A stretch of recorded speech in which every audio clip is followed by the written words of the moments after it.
promise.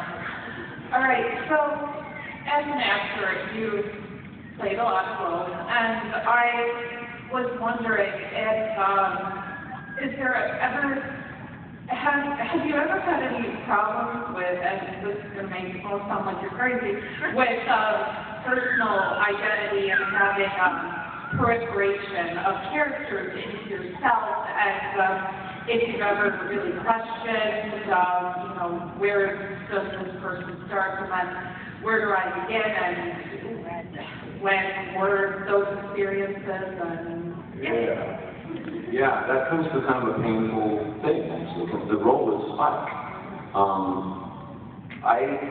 When I came to LA, I really noticed that all the technique that I had in theater didn't work for film.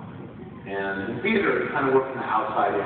You start with how does the character walk, look at the script, and all of this stuff that really is a lot of technique. Whereas in film, you really have to own it, and you have to use a lot more of yourself. And you use what's called the method acting, which started in the 50s at the Actors Studio. And basically, the method is not like this mystical thing. Basically, what you're doing is you're playing house. That's it. Just like when you're a little kid, you play house. You make an imaginary world in your head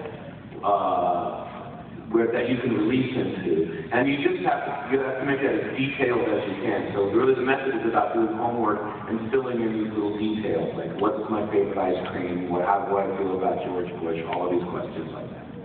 And what I discovered was, for film, I guess that is, for television, the method is extremely dangerous, because when you do a film, you can climb in, spend a few months, and then you get to climb out. But in television, you climb in for some years. And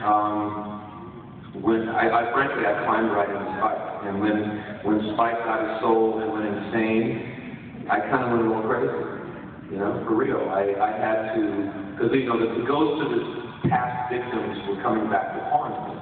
And so I had to think of everything that I was guilty for and beat myself over the head for 12 hours a day. And I would go home shaking. Like for months and months and months and months and months. And I got severely depressed. Yeah. So romantic. So I would say anybody in the television series, be careful with the method. I mean, just be aware. It's the only thing that really works well, but at the same time, it's a big cost. Yeah. That's the truth. Okay, thank you.